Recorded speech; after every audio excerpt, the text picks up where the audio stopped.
when the right people are in the wrong role. C-Suite Intelligence, leadership lessons from coaches to the world's top performing executives. I'm Richard Davies. Large organizations face all kinds of risk. One example is when a high-performing executive is promoted to a senior role without being qualified for that job. My coaching is up front. Let's create some awareness around what the risks are. Stephen Miles, CEO of the Miles Group. The risks of failure in job transitions are surprisingly high. You can mitigate these kinds of risks, but you mitigate them by being aware. We'll find out what successful executives should consider when they're promoted to a new role. But first, let's look at the risk to the employer. Well, I think a lot of companies have really good intent when they promote somebody internally or recruit somebody from the outside. And that good intent is they are hiring somebody for their capacity for growth. They can be uniquely unqualified to do that job because they have never done it before. So they're doing something new and for the first time. And for some people, that can be in the pure sense where they've never done anything like that before and don't have a set of experiences that support that. But most often, we see people come into roles where they have a set of experiences that are tangential, but they're going into a role where they're going to do something new or different. And I think that their eyes are not wide open to the actual personal risk that they're taking in the transition. And I think that there's a discounting on the fact of the company in terms of supporting them in the transition and the risk associated with it. What do you mean by discounting the risk? I think a lot of people think they can fake it till they make it. And it's actually hard to fake it till you make it when it comes to business. And there's a certain expectations that people have of you when you come into a role, because often when you're promoted or recruited, the expectations for your success and for your impact are very high. And then you have to come in and hit the ground running. And so the risk that's resident for people is real risk for them. Part of that risk is what you call scope risk. What is scope risk? So scope risk is when there's something that you haven't done before in your new role and you're having to do something new or something for the first time. And the greater amount of newness for the role against your experiences increases your scope risk. Now an example of scope risk when a new senior executive is hired. We can take, for example, a technology company. Let's say it's $3 or $4 billion technology company, and they want to hire a chief marketing officer, a CMO. And what oftentimes will happen is that the search firm that's doing the search will say you need to get somebody big. And what that translates into is you need to go to a large company and get somebody to be your CMO because they've had large company experiences, and we want to bring those experiences back into our smaller company. So in this case, let's say they went to a $40 billion technology company. The challenge is that the CMO of the $40 billion technology company doesn't want to be your CMO. Their direct reports often don't want to be your CMO. And maybe their direct reports want to be your CMO, so you're 3 layers down into the big company. And what happens when you're 3 layers down into a big company is you have specialization. So what oftentimes you think you're hiring, you're not hiring. You could be hiring, for example, the brand and advertising person who sits in this bigger marketing organization. And you're hiring somebody who's never been a CMO before. Never been a CMO before, but even in the context of being a CMO, they're the brand and advertising person. They're specialized, where the CMO job is very broad. So let's take it all the way to the end. We bring that person into our technology company that's $3 or $4 billion. And what's interesting is the smaller technology company believes they've overhired, and they're really excited about that overhire because they actually went and got somebody big. And the person who's coming from the big company thinks that they're overqualified because I'm coming to this small technology company from my really big company. Therefore, you should be happy to have me. We have massive scope risk here because unless the sort of work that needs to get done in the first year in the CMO role is brand and advertising, they are uniquely unqualified to be the CMO because they're coming with a very specific set of expertise against a broad general mandate as the chief marketing officer. And you are truly uniquely unqualified to do that job. So who might be better qualified in that situation where the tech company wants to bring in somebody from the outside? If the work to be done in the first year was brand and advertising, and the person from the big company who specialized is a brand and advertising person, they can hit the ground running, and it gives them the degrees of freedom and credibility to build out the other elements of the role that they don't know. So they could learn on the job. Yeah, so you reduce scope risk by the overlap between what we need to get done in the first year and the specialization of the person. The other way you can reduce it even more thoroughly is to do what I would describe as scale risk. So you would go to the $1 billion technology company and you'd hire their CMO. So a smaller technology company rather than a larger one. Correct. And they've done the totality of the role. At a $1 billion company, you're asking them to come to your $4 billion or $6 billion technology company and to be your CMO. So they've actually done the entire role before. Now you're asking them to do it at a higher scale.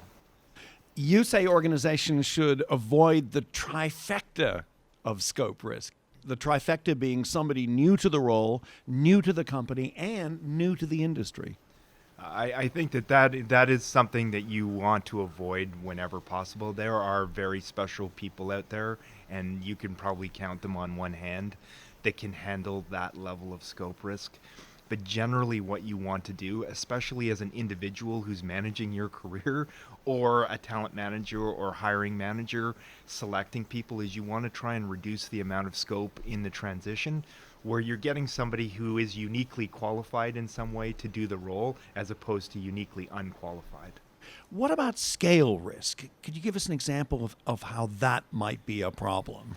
Well, scale risk is an interesting one because I think people think that scale risk is actually much more difficult than scope risk for whatever reason. And scale risk is essentially somebody's done the totality of the job, and now what you're asking them to do is exactly the same job, just at something much, much bigger. In my own opinion, there's less risk here because you're essentially reducing the amount of scope because the content for the job they've done before. So now you're going to move company and culture as opposed to the content for the job overlaid on that, and the position because they've actually done the position previously. Where scale comes in is that some people just don't have a capacity for personal growth. And so their smaller playing field is maximizing their potential as an executive. And so the assessment here is a little bit more nuanced, which is, can they go into a more complex environment as it relates to getting stuff done and really sort of leading in the role, or are they unable to do that? And I think a lot of people just avoid the scale transition because they think somebody at a smaller company could never come and work at my larger company. Let's go get somebody at a big company. And the example that we used previously usually ends up in specialization. So my advice to people when they're recruiting is to always have a slate of candidates, some from big companies, but also some from smaller companies. You know, you're taking scale risk as opposed to scope risk. Assess both cohorts to see who the best person is for the role. So if you have high potential and you're being courted or headhunted for a job that may involve a certain amount of risk to you as well as to the organization that wants you, what type of risk should you beware of or worry about the most? The easy first response to that, which would be an automatic no, would be you going into a critical role that requires critical technical expertise and you have none of it. Because the chances of you being successful in that role are extremely low, and I would recommend, if I was coaching you, for you not to do that. So let's take specific technical expertise in critical roles off the table. Now let's look at scale versus scope risk. What you need to do individually is to say, okay, what do I need to get done in the first year? At the end of the first year, when you sit with your direct supervisor, what's the best conversation you can have with them related to the work that needs to get done? And part of the hiring process would be for you to sit with your hiring manager and say, look, let me understand the first 12 months and what exceptional is going to look like in the first 12 months. Now you have an element of content for the role. What do you need to deliver? So, as with so many other things, it's about asking the right questions before you make a decision. Asking the right questions and then overlaying, doing your own self-assessment. We always talk about being self-aware and having EQ and empathy.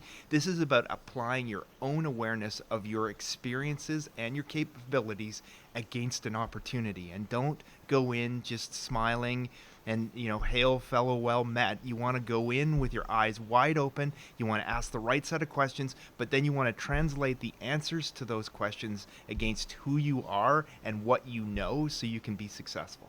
So, when you're coaching a high potential executive, what do you say to them about which challenge to take and which challenge not to take? I think one of the challenges with being a high potential is that people worship you in some way, shape, or form. You're always on lists. You're always been given opportunities, and the next opportunity is always coming around. And what happens is that people start to drink the Kool-Aid or believe that they are Superman or Superwoman in the sense that there's nothing that they can't go into and be successful. And look, maybe there are a few people who are like that, but generally that's not the case. And what we want to do is advise people and coach people and help support them so their career aspirations can be met and they can manage the risks associated with some of those transitions in their career. So my advice, and I coach a lot of men and women around the world who are deemed high potential inside their company. They're usually promoted beyond their peers at a rate that's beyond other people inside the organization, and sometimes they jump 1 or 2 or 3 levels and they find themselves in a role where I would tell them that they are uniquely unqualified for. Part of this is just creating awareness around it, right? So for me, it's putting that sort of headlights right in front of their eyes and saying, when I evaluate the opportunity you've just been given, you are uniquely unqualified. We have a lot of scope risk here. So how are we going to work together to manage that scope risk? And part of it is awareness, because I think a lot of times high potential is just, well, I just got the next job, I've been promoted, I'm a VP, I'm SVP, I'm EVP, look at how great I am. And then, all of the crowd's gone and reality sets in, which is, what do we need to get done in the first year? And you look back on the body of work that you have to draw on, and it doesn't actually overlay as well as it should on what we need to get done. My coaching is upfront. Let's create some awareness around what the risks are. And how should I react if I'm in this position of having somebody like Stephen Miles walk in and go, "You're uniquely unqualified for the job"? Well, a lot of people react the way you just did, which is, me? Uniquely unqualified? You're kidding me, right? And so part of this is just confronting reality. I think part of success in your career and success in life is to not sort of skate through stuff, but stop at these Y's in the road and let's confront reality, and let's confront it in a way where we can manage the risk associated with the reality. And look, I've coached people who are truly uniquely unqualified for their new role, and we've been successful, right? So you can mitigate these kinds of risks, but you mitigate them by being aware. In some cases, it may be better for the person who has been offered a promotion or an exciting opportunity to say no. You don't have to say no if you're uniquely unqualified, but you can do some certain things, which is, okay, let's assess the team. What's the team I'm going to inherit, and how good are they related to the specialization that's required? You can take more or less risk personally based on the team. If the team happens to be brand new, there's a lot of people sort of new to role, new to company, you can take less personal risk. If you've got an incumbent team that's relatively high performing and you're going to sit on top of them, your ability to take a little bit more risk and the company's ability to take a little bit more risk goes up. I'm assuming that the idea that a company takes a risk with a new person in a key job is not something you necessarily want that company to steer away from entirely, but is there a special danger when it happens too often? You're onto something that I think is really important, and this is the sort of broader playing field around talent management. So in every company, everywhere in the world we've ever been in, you essentially have an open position. And in the context of that open position, usually HR, the hiring manager, and the head of talent management will suggest to you, if you're making this decision, that you should go get a high potential to fill the role. So they have a lot of capacity for growth. And oftentimes the potential part of this is what you're hiring for. So they're often uniquely unqualified for the role you're putting them in some dimension. And to our earlier conversation, there's scope risk. Most companies have open positions with hiring managers trying to fill those. There's a push towards high potentials, which often means you're assuming some level of scope risk. What's interesting is if you back off and then start to look at the broader mosaic of hiring inside an organization, and as opposed to looking at one-offs, we're looking at, okay, who did we hire in the last 100 people? And if my definition holds that we had an open position and we went to get or promoted somebody who's a high potential, now you could have a problem, because the mosaic of uniquely unqualified people in roles who have an element of scope risk is now magnified across the organization depending on how much hiring's been done. So the takeaway, be careful about hiring too many high potentials. Sometimes it's better to be a little safer. Well, look, all of our jobs are really to develop people. We want to give people the opportunities to be successful in their career. Part of that success is that you go into roles where you are taking on some scope risk, but we need to do that with our eyes wide open. What's the mosaic of talent? How many times have we done this?